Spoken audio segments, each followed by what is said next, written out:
Previously on Life Stories.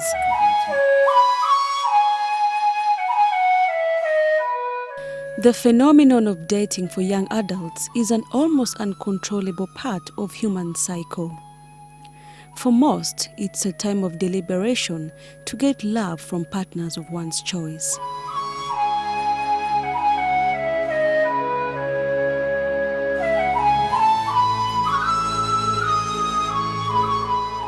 The story wasn't any different for 21-year-old Harriet Kobugabe then. The tables, however, turned upside down for her, and things have not been any better since.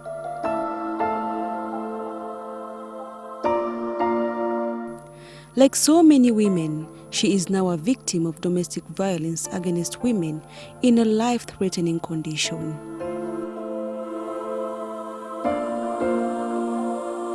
After learning of her battle and will to live, we organized and managed to get audience with her.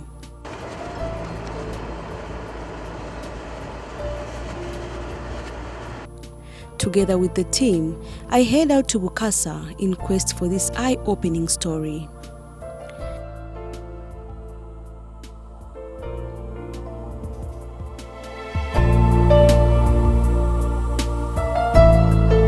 Despite her low energy levels, she welcomes us with enthusiasm. Welcome, dear. Nice meeting you too.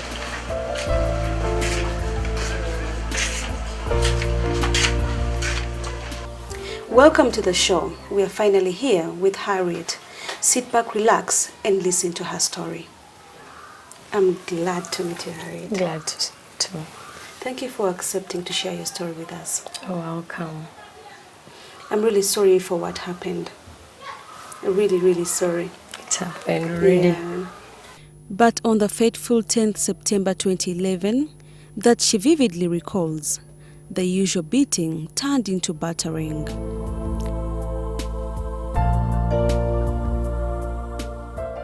It was on the 10th of September 2011 when now my ex-fiancé came from the northern part of Uganda where he used to work, and that's where he comes from.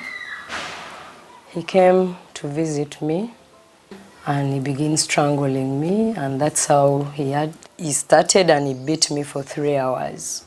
3 hours? From 4 to 7 p.m. Okay, so all this time he was beating you, did you try to scream, probably screaming for help? Yes, I tried, but what he did, he locked that door and locked all the windows. He closed all the windows. And the lady was still there? Yes, and he put his key, the key in his pocket.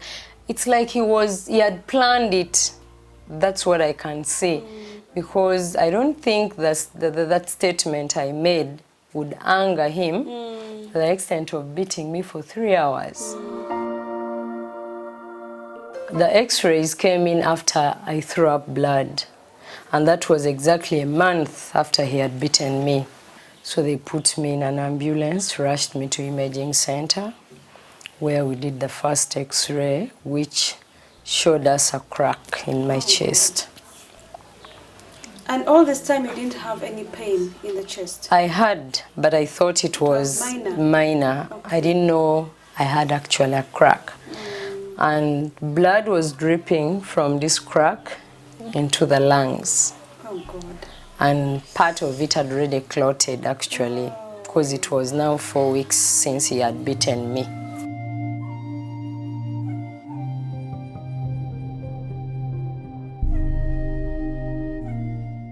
Welcome to Life Stories. We continue with Harriet Kobugabe's story, a story of love and betrayal.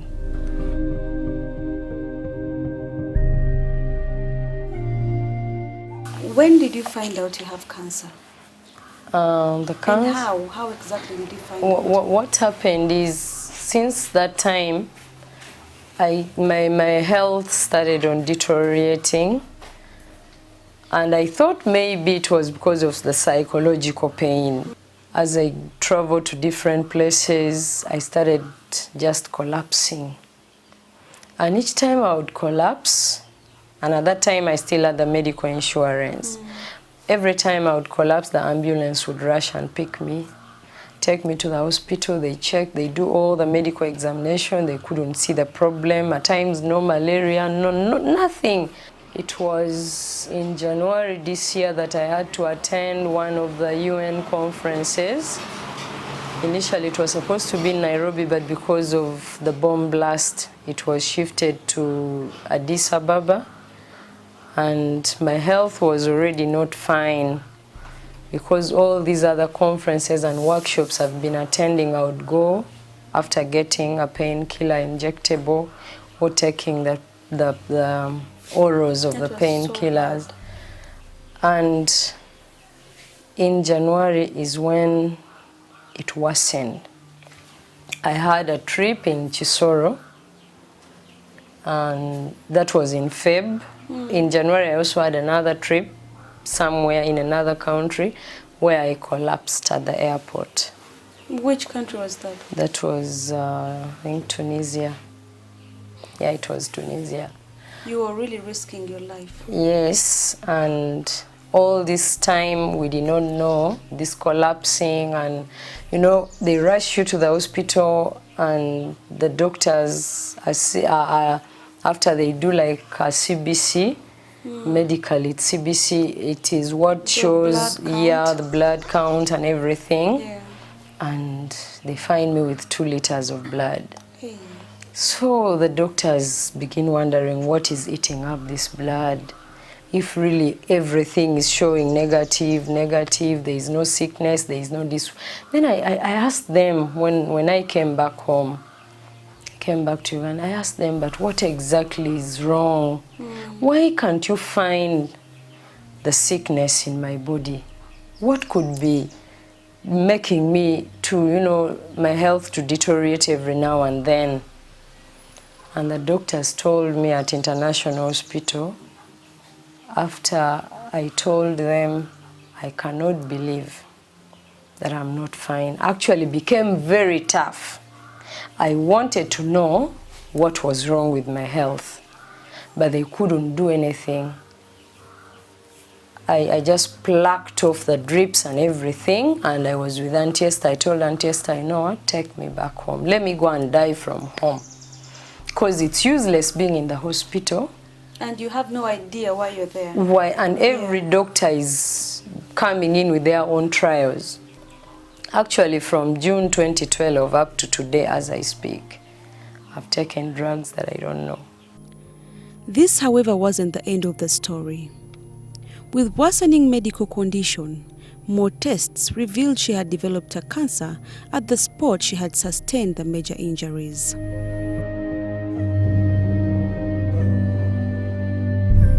But from the 2nd of February this year, I could not eat, I could not drink, I could not take in anything because of the wounds that had come on the crack as a result of not healing for so long, since the time he beat me and I got the crack. The crack failed to bridge. It failed to heal, actually. I think it was a deep one. It was very deep, and it turned cancerous, but we didn't know it had turned cancerous not until March this year. After failing to eat from the 2nd of February up to the 9th of March, I was dying. I told Auntie Esther, maybe let me go back to International Hospital, where the first surgery was done from, because the problem is here in the chest. Maybe they will check and see again, but at that time I'd already resigned, I'd left work. And, you know, privately going to that hospital is very expensive. But I'd saved some little money that was helping me manage my house rent and everything. When I reached International Hospital, I was so lucky that one of the white ladies who was on the team that operated me first in 2011 was there. So when she had me explaining to another doctor, she came in and said, Are you not the young woman who was beaten by your fiancé in 2011? I said yes. And I told her what I was going through. I had a yellow bottle that I would move with everywhere, spitting saliva, because even saliva going in, I would feel pain. It reached a time that the brain got it that anything eatable or anything that should go through the mouth is pain. So she took me in, we sat, we talked, then she asked me if I had enough money to do some examination. I asked her how much. She told me, you go to the accounts department and take this note with you. I took it and they told me it was 400,000 to do that kind of examination they wanted to do, which money I did not have because I'd already stopped working in July 2013 and this was March 2014. I had no money. So I told them, let me go back and look around maybe. I talked to a few of my friends and relatives and see. Because even my family, my brothers were already tired. They were waiting now to bury me because they lost hope. So sad. So after a week, I went back and they took me to the theater. They had a sample. They had to take a pinch from that cracked area where the wounds were. And they did. How did they do that?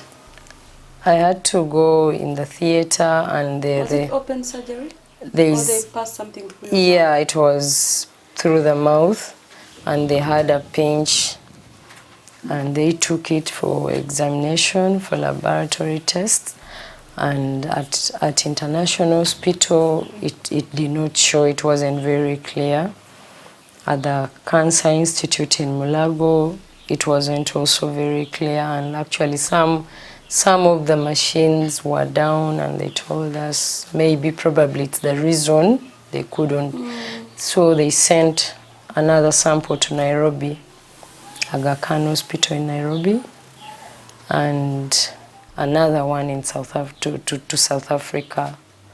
And the first results that came out from South Africa indicated cancer cells on that crack, and that's why those wounds had come. The wound had turned cancerous, but it was still in stage 1, but almost crossing actually to stage 2. And after 2 weeks, I went back, they called me to be given the results, and the doctor told me, come with somebody. I just knew. I asked the doctor, why, the other time I came alone, this time why should I come with another person? Tried negotiating with the doctor that I go alone. Said, fine, if you can't come alone, but would really love someone to be with you. I just got on a motorcycle. Alone. And when I reached IHK, the doctor, there were so many patients on the line, but when the doctor saw me, he had to give these other patients, direct them to another doctor's room. And she attended to me and she started like counseling me, telling me, don't worry, not wanting to. Then she asked me, is there a contact of anybody we can call in case of any help? I said yes. I gave her Auntie Esther's number and another number of another brother. Then she told me, okay, Harriet, it's okay, you'll get better, but it's not. And I just told her, you know what, doctor, we are 2 adults in this room.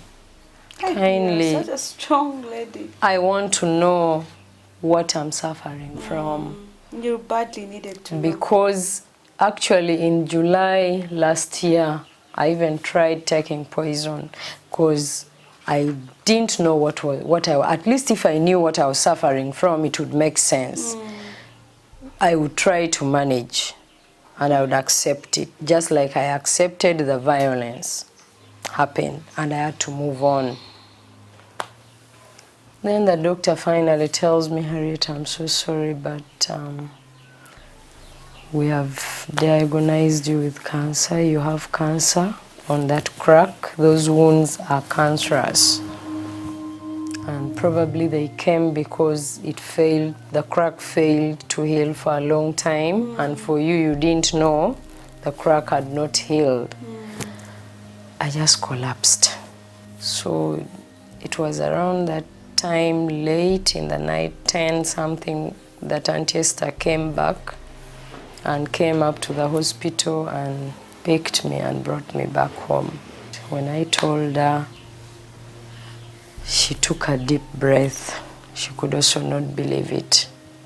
We had to now open up to... You're already fighting something else altogether, fighting betrayal. Exactly. Of someone you truly loved, fighting your wounds in the chest, your health, then the bomb comes in. That is what happened. So sorry.